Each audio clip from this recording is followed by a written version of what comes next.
So today I have the pleasure and privilege of speaking with Willard, or Will Richan, who's been a peace and justice activist for a very long time. Thanks for agreeing to speak with me today, Will. I'm interviewing lots of Quakers in particular, and I wonder what brought you to a Quaker meeting and why you became a friend. Okay, we were latecomers to my first wife, Ann, and I. We arrived on the scene, like in the 80s or something. I grew up in a community where the nearest Friends meeting was up in Maine. The nearest Friends meeting was down in another community. And I was Congregationalist. And I think what really persuaded us that it made sense to join the meeting was simply this was a community of kindred souls. It so happened that about the time that this is going to sound a little strange, about the time that the Russians shot down a Korean airliner and US-Russian relations went bottom up, so during the Reagan administration. Happened that was when my mother died. And I think that was a time when, for all kinds of reasons, we felt the need for a community. So that's the long and the short of it. But we really felt right at home with friends and got very involved, particularly with their, as you might imagine, peace and social concerns section. Yeah. Thank you. So could you tell me about the evolution of your understanding of society and your role in society? Yes, this is really an evolution. I grew up in a community where there were virtually no people of color. 3 blocks away, there was one family, but the whole business of racism was, that was something that was in another part of the country. That was down south. We didn't have any involvement in that. And so I grew up in a family not of activists, quite otherwise, and they were basically Republicans. So this was the world I grew up in. But early on, I sensed there was something sort of odd. These people who were brought here against their will, they're still being mistreated. I picked that up somewhere. So there was racism. I asked my mother, well, how come? It was one of those how come. I was about 8 years old or something. And she said, in effect, oh, that's a very good question. Thank you, Mom. Then we were out riding around with Aunt Dora, and Aunt Dora came from down in, she wasn't a blood aunt, but friend of the family. She lived down in Delaware where there were more of those people. So she put the question to Aunt Dora, and Aunt Dora said, those people are very happy in their life. And that sort of ended it. And I'll have to say, and I think that's very easy, you get an answer, oh, got that one off my agenda. Then the thing gets a little more compounded. My mother was raising us on her own after my father died. It was in the depths of the Great Depression. And so I began college. This is about it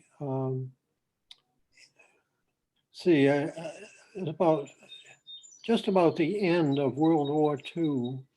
Now, when I'd hear about people because of their ethnic background, American citizens of ethnic background were put in what were in effect were concentration camps because of their ethnic background over in the West Coast.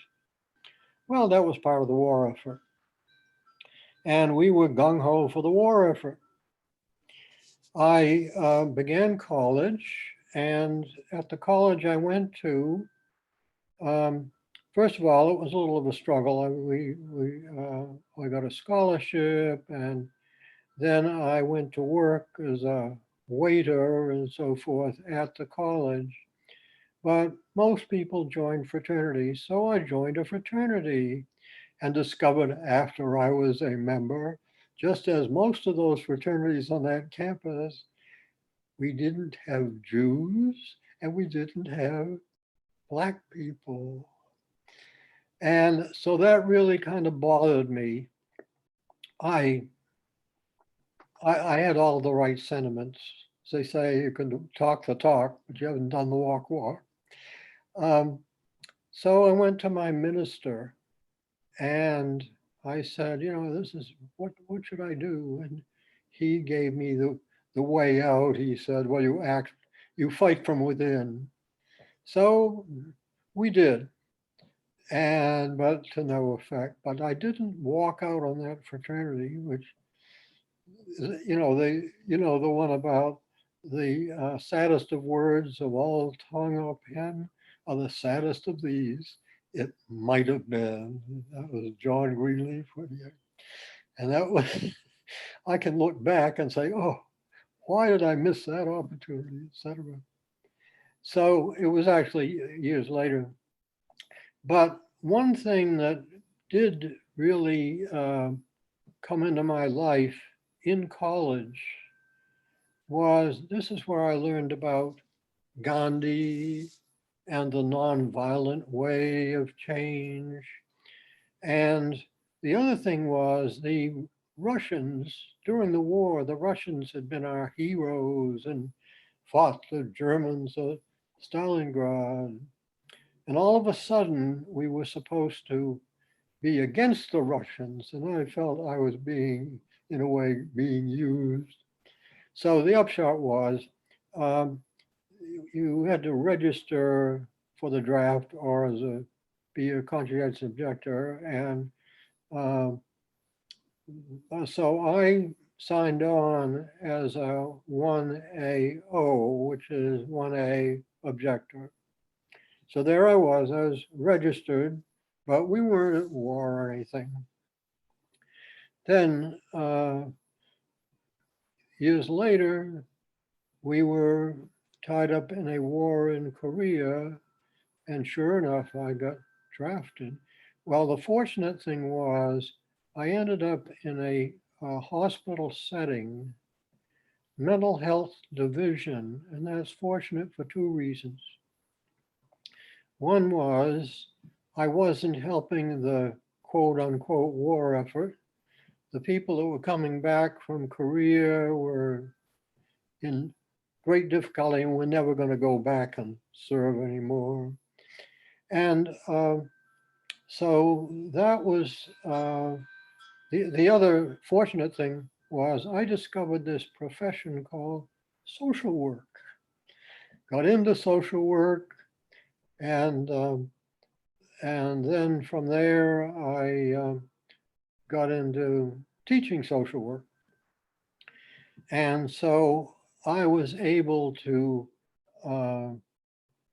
be much more involved in stuff. But the other thing that had happened was somebody named Anne came into my life, ANNE, and she, as a high school student up in Brookline, Massachusetts, well, actually it was in Boston, that she had sang folk songs for a guy named Henry Agard Wallace, who was the left-wing pacifist, etc. And so that she was doing things, and that was sort of new to me, turning those fine sentiments into doing something. And you talk about activism, and I really think that was kind of a critical time. We, and you know, we may get to this on some of your other questions, but we, after my social work training, we went out to Wisconsin, rural area Wisconsin, and there were migrant workers from basically from Mexico who were coming up from Texas to work in the fields in our area. And the American Friends Service Committee was running, they put together a center, kind of a place to use the facilities, get a shower, do your laundry, that kind of thing, or have social times. So we got involved with them, and that led to my being asked to, or our being asked to come to Chicago, which was the regional office there. And so the period immediately after we had been through all this, we were running this project. It's called Interns in Community Service. That's a Quaker term. And under the American Friends Service Committee. So I can say that we were very involved with Friends, although we hadn't taken the leap into becoming members. And you may want to talk with me about religious faith and so forth, and that's fine. But that was kind of a beginning. And then there were all kinds of ways in which, and I'll say there is never an end to ways to get active. So I found it very easy to be active. So that's kind of my perception of the world, and my part in it is, and there's another wonderful quote. There's this poet from a Polish poet who died in a Soviet gulag. He said, "Do not fear your enemies, for they can only kill you. Do not fear your friends, for they can only abandon you. Fear those who stand aside and allow your enemies to kill you and your friends to abandon you." And I've never forgotten that, because I am exhibit A in having spent so much time looking on, but not really taking that jump. So Anne was very important in getting me into the actual activity. So that's kind of how I got there, and I can talk about various places where we were very involved in activism. Would you tell me especially ways that Anne was active in activism, and also maybe a little bit more about her influence on you? Okay. If you were to talk about one primary concern for her, it would be peace, making peace. Now, she came from a Jewish background, and like my family, her family wasn't particularly activists, but that was very much her orientation. So peacemaking happened in lots of different ways.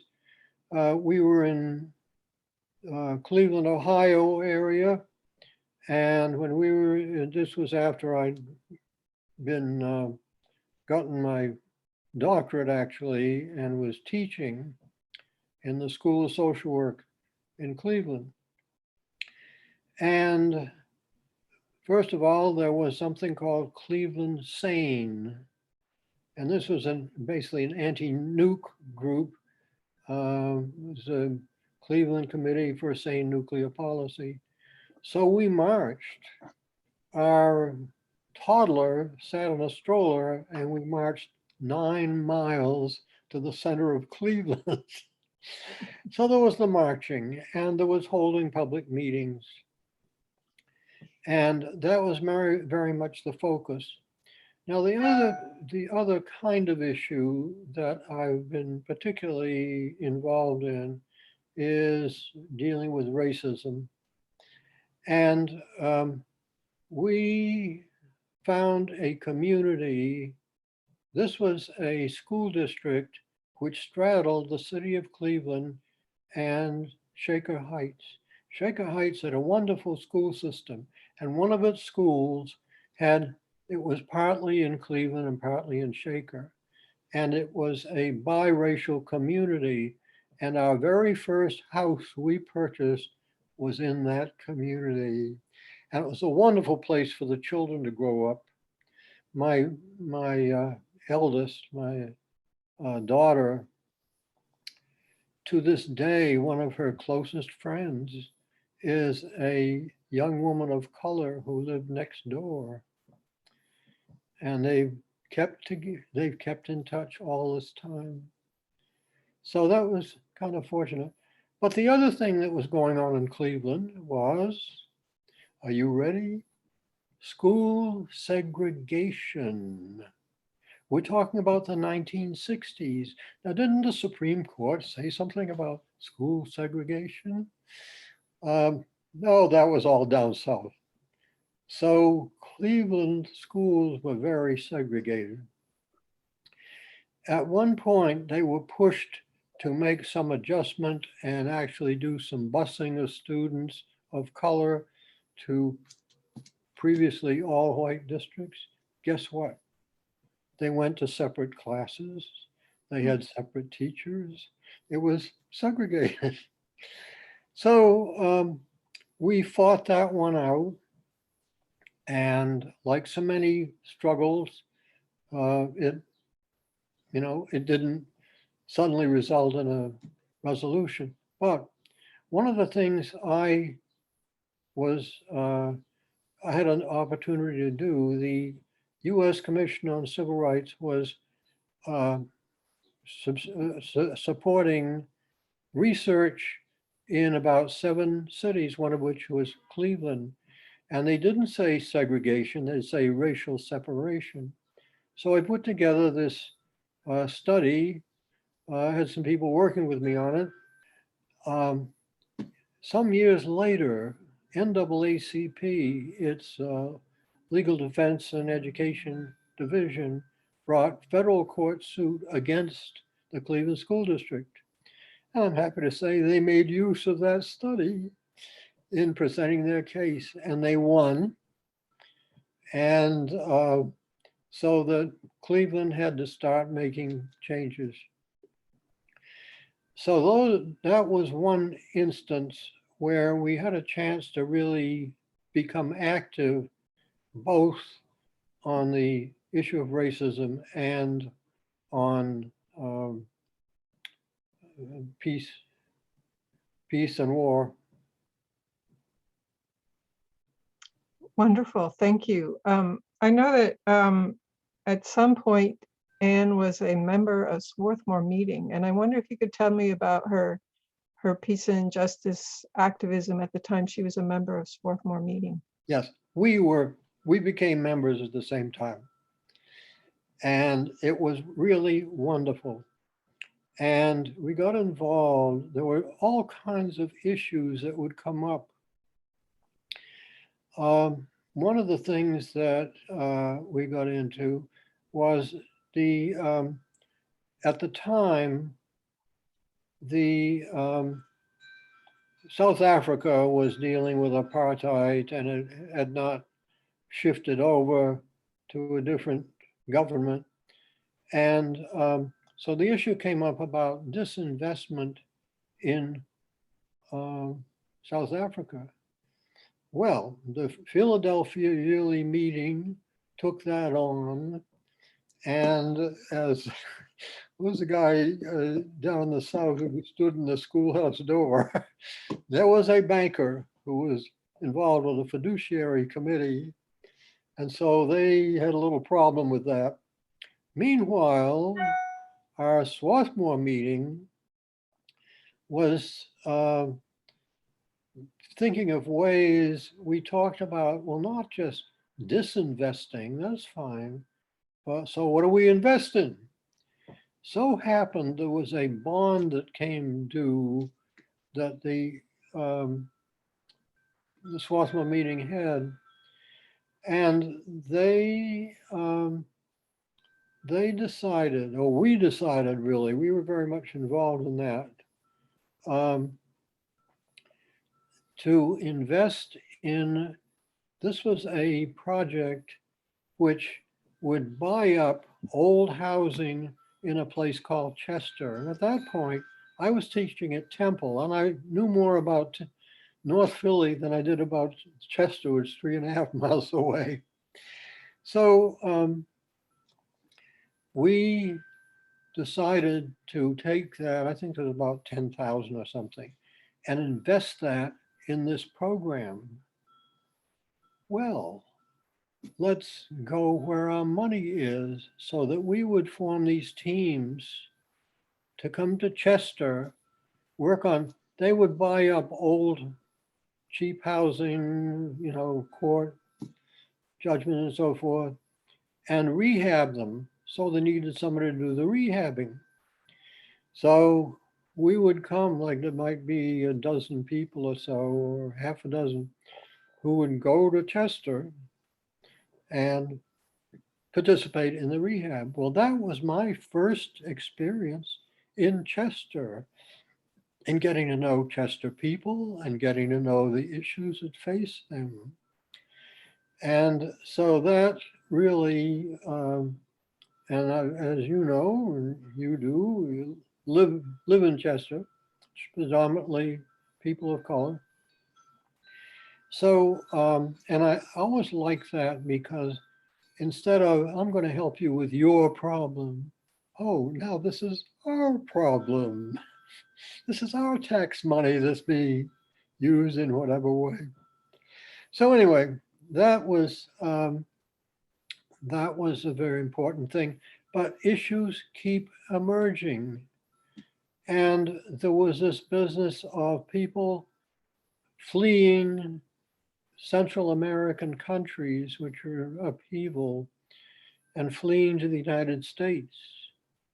And so they needed support, and we were part of it, and we got the meeting involved in what was called CASA, is the Spanish word for home, Central American Sanctuary Alliance. This was an interfaith group. We had Christian churches, at least one synagogue. And so that got us very actively involved, took us to the Texas border and actually into El Salvador at times.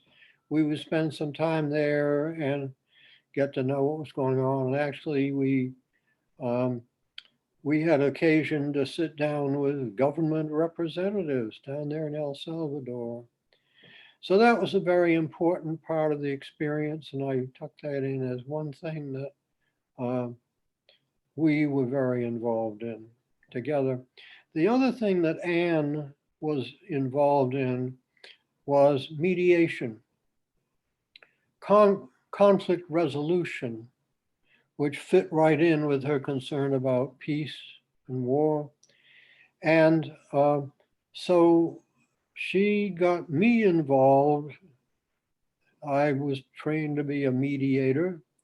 And I'm going to come back to this maybe later, that I think there's a particular role for friends. And that is, so much of policy action and activism is the good guys against the bad guys.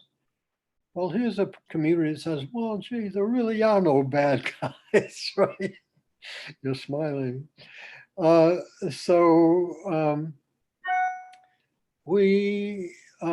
think we have a potential for being that intermediary which brings antagonists together and helps them sort out what their mutual concerns.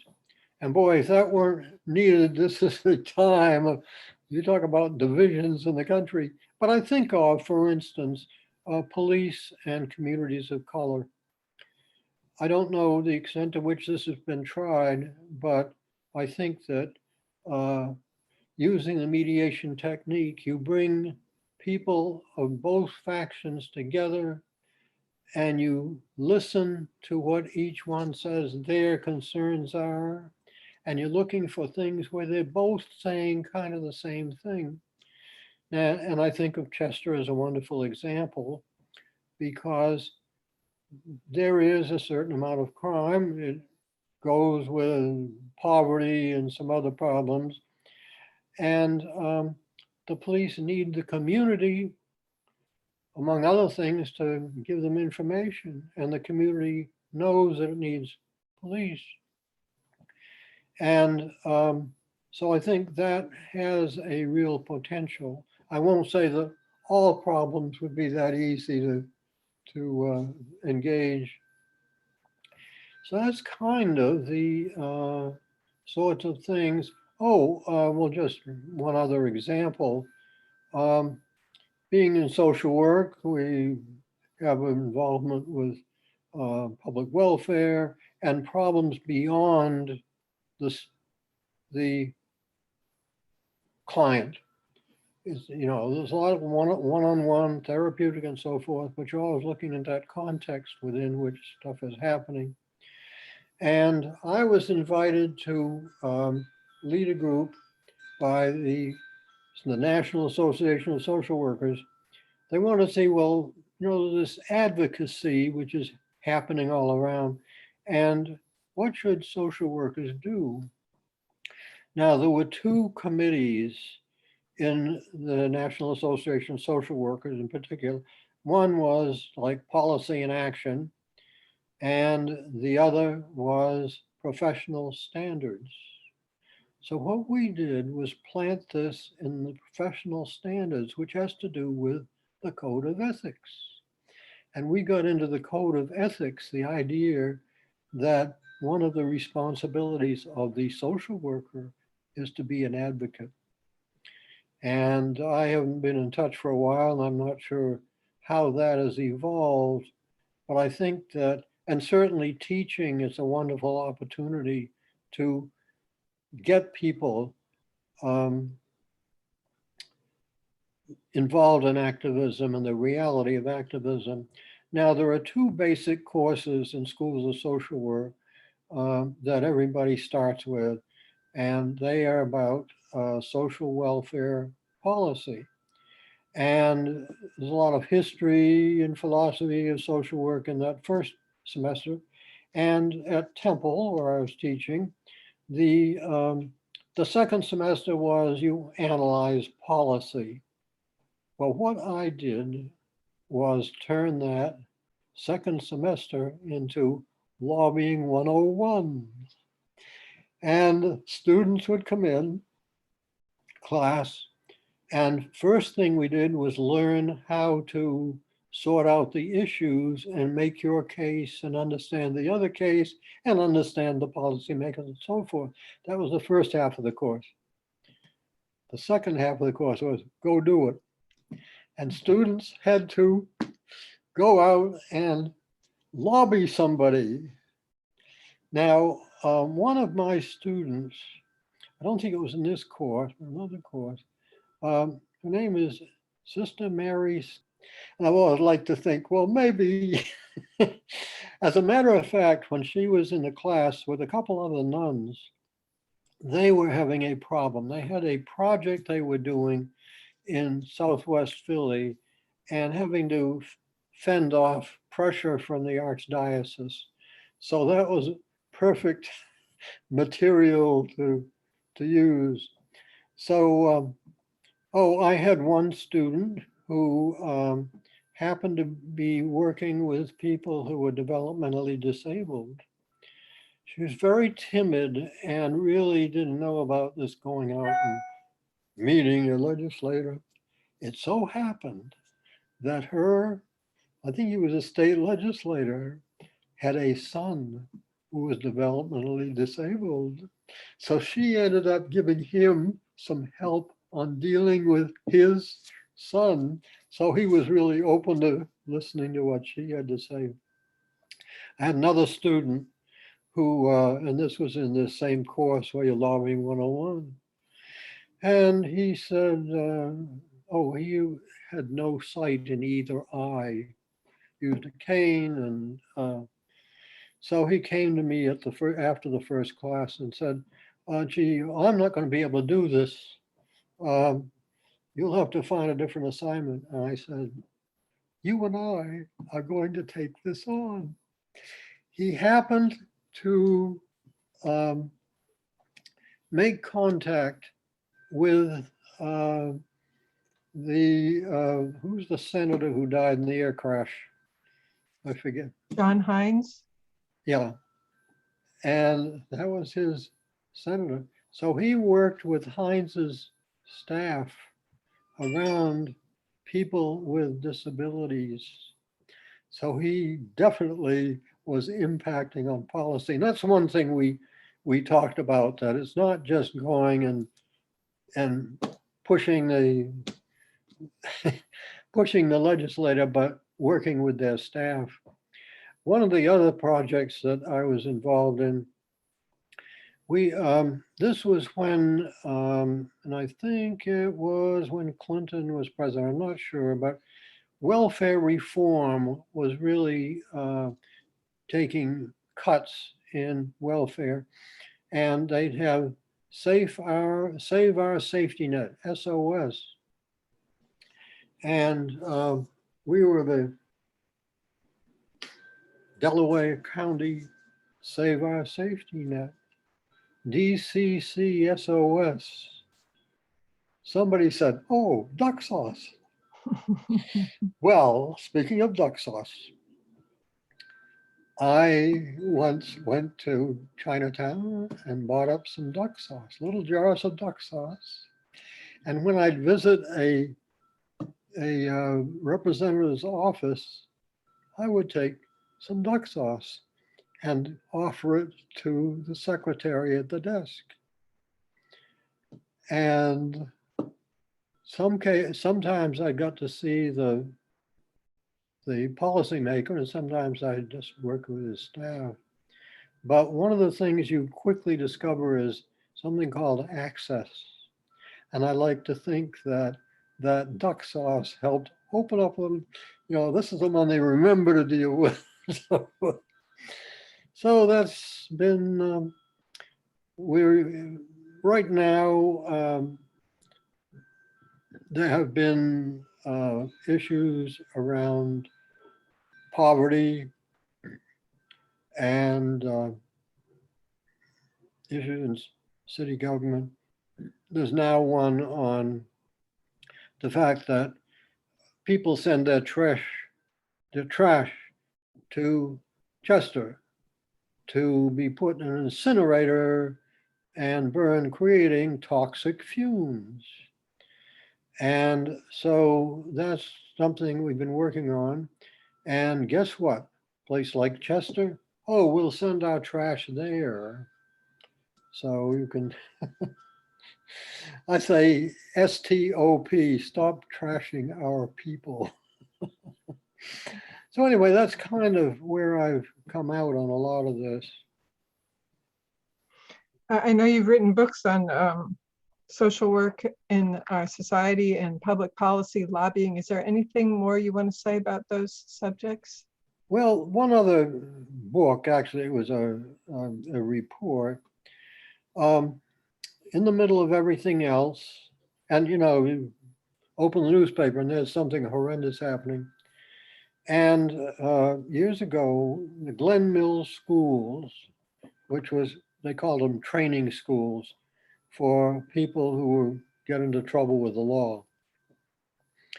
And that was out in a quasi-rural area.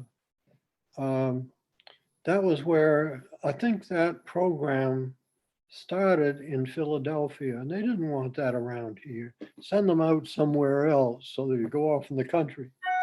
So Glen Mills schools had a horrendous thing. They made a lot of use at that time of what they call isolation rooms. solitary. Well, these two teenagers were in this isolation room. They, one of them had gotten hold of matches somehow and lit the mattress on fire. So they're dealing with a fire and yell for help. And it took staff 10 minutes to find the key to the place and get the place open. And it was too late in the case of one of those teenagers. Well, like so many things that happen, there's a lot of extreme concern at the time. And unfortunately, a lot of times after the things die down, people kind of forget that one and go to someplace else. So we held I'm part of a group that held a public hearing in media on the Glen Mills School and the Slayton Farms, and there's the County Detention Center, all dealing with youth and all having their problems. So we managed to create enough of a problem. We got the Secretary of Welfare coming into town to speak.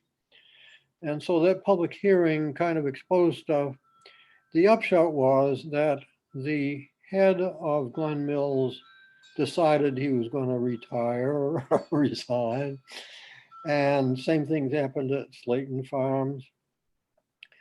And so they got a new person in from Pittsburgh area who, Sam Farinella, who turned that thing, really turned it around, made it a whole different kind of atmosphere in Glen Mills.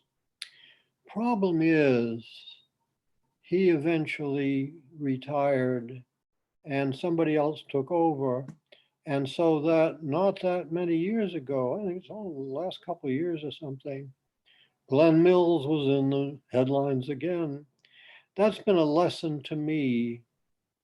And I go back to this business of people get excited, then they lose interest. Well, we took care of that one, we say to ourselves. Guess what? That one comes back to haunt you.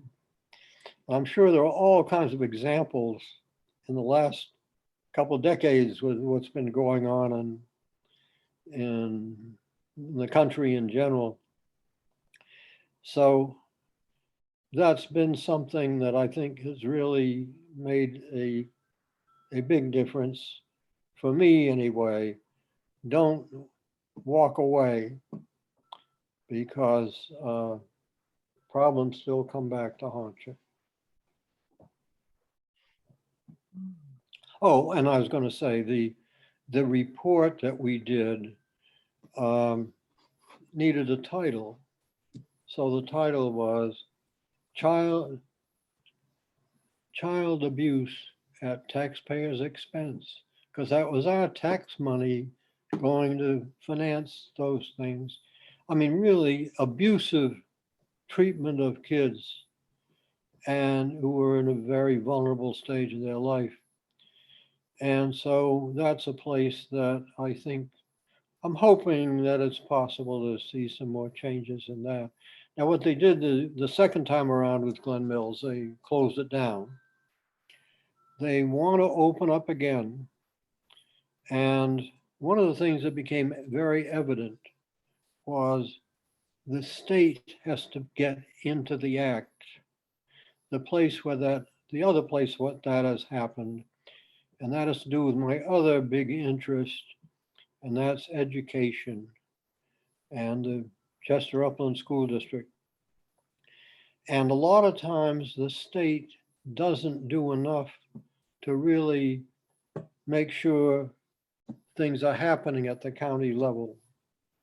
It's kind of, well, that's not our problem. Yes, it is. Yep.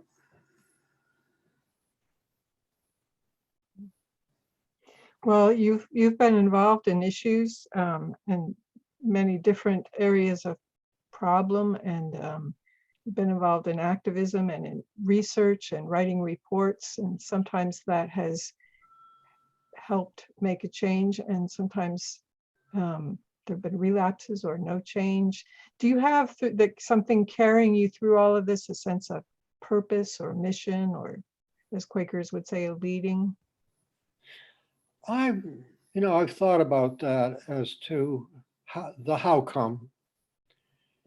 And I go back to Anne's influence, but just why get involved in activism? And from a very early stage, I think that I saw, lack of social justice, things became very apparent. So another thing that I might just mention that I've learned a lesson. It was in the early 50s that I was drafted and working in this hospital in Virginia. And the next county over, there was a court case on segregation coming up through the courts. Well, we knew that that one would never go away, or would be years before it went in our lifetime. 2 years later, the Supreme Court made its decision. And that says to me, you never know when that might be the turning point. That might be the point at which it just triggers something. So you don't assume a thing. One of the problems, I think, has been that people say, oh, you can't do anything about it. You have to get over that. I think the other thing, because I think you asked, the Spirit movie and so forth. I would have to say that this whole impetus to activism is not dependent on my religious orientation at all. And as I was saying, that we were looking for a like-minded community, and the friends were perfect in terms of their agenda, you call it their agenda.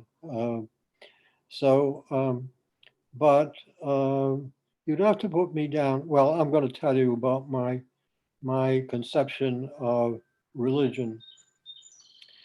And I didn't make this up, but it's a useful metaphor that the known is an island in a sea of the unknown and unknowable. And if you look at what's been happening with space technology and so forth, you know what happens when you learn more? Oh yes, there's the coastline, right? The coastline is the unanswered questions we know enough to know we don't know. Guess what happens to the coastline when the knowledge increases? The coastline gets longer. And just in a different context, at the same time, I've known people one couple I've known whose son is involved in space science. And boy, if that isn't opening up the people who knew what God wanted out there somewhere in heaven would not have guessed that there were nebulae and Milky Ways and so forth out there in the, is it millions or billions? And so looking at the other end, the micro parts of life are also a way of new exploration. And I just think that'll never stop. So, well, what does God want you to do? But I'm going to have to say this, may offend some people, but the religious faith community that I'm part of, what are the two highest holidays or holy days? One had to do with a birth to a virgin, and the other to a man who came back after he was killed. Well, that was that was created a long time ago. Do we celebrate? Oh, absolutely. Christmas is a special day. Oh, I'm just going to add one thing. People are getting used to this now, but birthdays and Christmas, I send people a little message in celebration of this event. You and I are making a contribution to X, whatever the thing that we're supporting at the time. So there we are. So it sounds like being active and caring for what goes on in society and people who are not treated as well in society has been a huge part of your life from way back. Yes, yes. And you know, the thing is that I have tremendous respect for religion and people who are religious.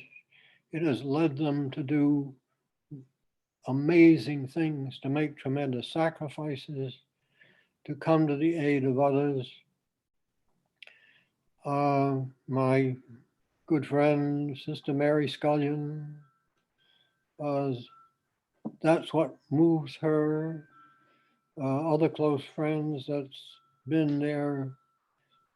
This is because God has commanded or asked them to do them. Of course, in addition, God asked some people to do on crusades and do a Spanish Inquisition and drive their planes into the World Trade Center. So, you know, it depends on what you believe God is asking.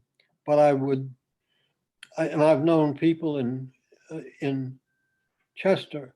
I mean, there was this clergyman who Saturday nights would go out and literally rescue people who were, you know, on their way out. So more power to them. You mentioned in relation to Swarthmore Meeting that you mentioned some examples where you and the whole meeting were engaged in certain issues. You suggested that there may have been sometimes when you and Anne played a little role in helping the meeting to become engaged in something. Is there anything more you want to say about how the meeting supported you or supported Anne or both of you in Yes. following your? Yeah, sure. Yeah. Anne left us in 2000. We've set up a fund in her name, and it's called the Anne Bernstein Richan Peace Action Committee. One of the group that was putting this together helped us insert that word action. This is not simply to help you go to conferences and that sort of thing. It's to put to work. And we have funded or helped to fund projects in the Middle East, helping Israelis and Palestinians deal with each other, developmental work in Latin America. And, but one thing we have done is say where somebody's training to get into this kind of work, that also, and with the expectation they're actually going to be doing something with it. So it's not just a way to enrich your life, but it's to help you get to work on stuff. So that's one way that Anne is still making a difference. Thank you. You also said something intriguing. You mentioned some 9-mile march that you and Anne participated in with your daughter in a stroller. is there anything more you can tell us about raising a family while being active activists? Well, naturally, parents are role models. And not that my children have all run off and become activists, although they're on the right side of things and they do get involved at various points. It varies among my kids. But I think that's one thing that is very important. And again, going back to my growing up, I was totally, really kind of unaware of a lot of things going on out there in the world.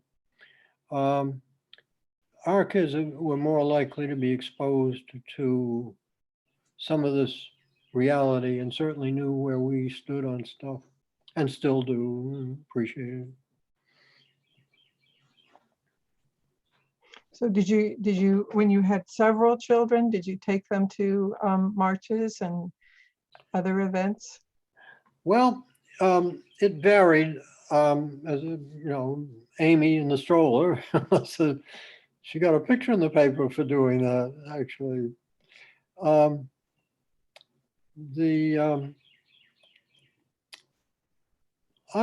trying to think, because a lot of what we've been involved in, I've been involved in, is after they were off on their own. But every once in a while, something comes up that they're involved in stuff. So, but it wasn't, I think that there are cases where people, I think of friends of mine grew up in a home where it was a family of activists and they're very committed and so forth. And my family that I grew up in, they were respectful of people. We didn't hear the funny stories about Jews and Black people and so forth, although those were the days of Amos and Andy, two white guys pretending to be Black, and it's a different world.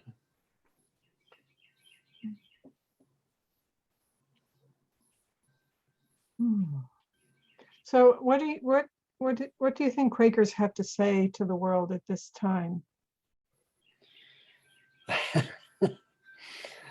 Well, some of what Quakers have to say is saying it to each other and kind of reminding each other of where we all come from. But it's just, I think one of the important things has been that you don't just go to church or that sort of thing, but the doing worthwhile stuff has always been a very important part of the meeting's life. That's true in Chester, and certainly was true in Swarthmore. And I think that we all kind of feel our way on a lot of this kind of stuff.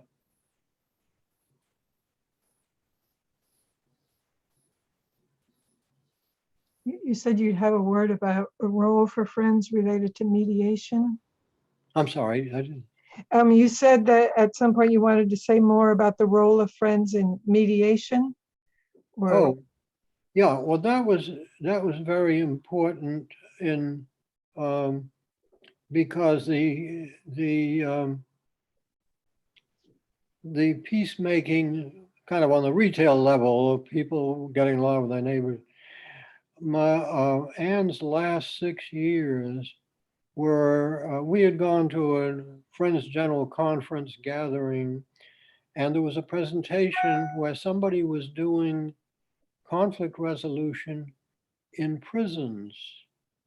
Well, that touched off something in Anne, and she spent her last 6 years doing conflict resolution in 2 prisons in this area, one in Chester and one in Delaware. And the important thing there was that this gave those inmates a different feeling about themselves. It wasn't just that they found ways to handle their disputes and so forth. And I'll never forget, there was a young man who had been under Anne's influence in, I think that one was in Chester, got moved to a new location.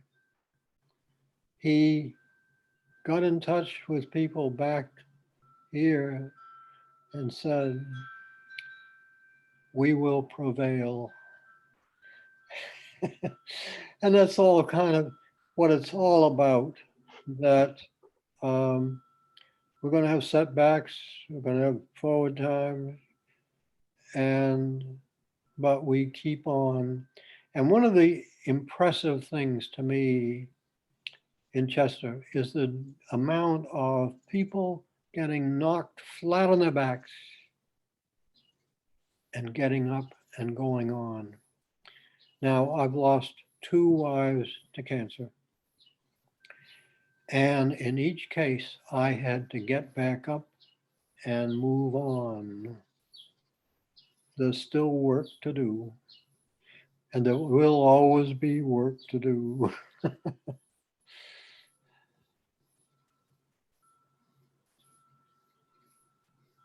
It was a joy for me to be present at your 3rd wedding. So you're still full of life and an inspiration to me and the people I know.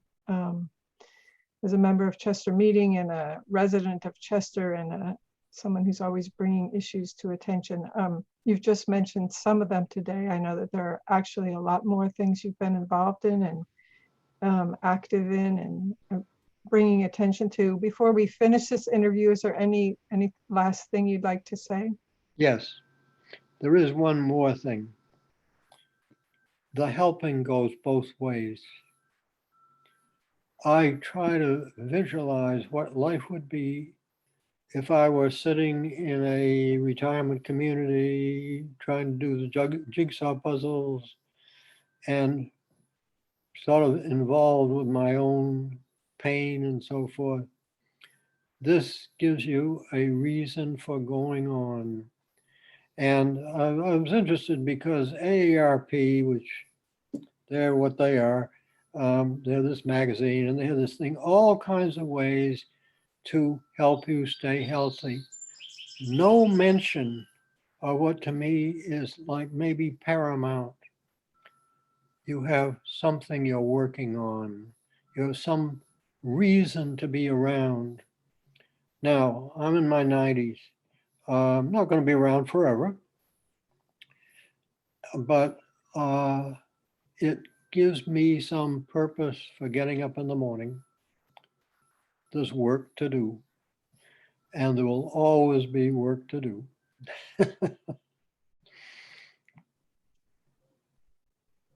Well, thank you. Thank you for doing it. Thank you for all the ways you've put your whole self into it. And then you've been teaching others about it too.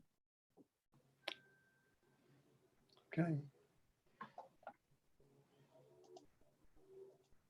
Is that it? That's it. Thank you. I'm going to turn off the recording.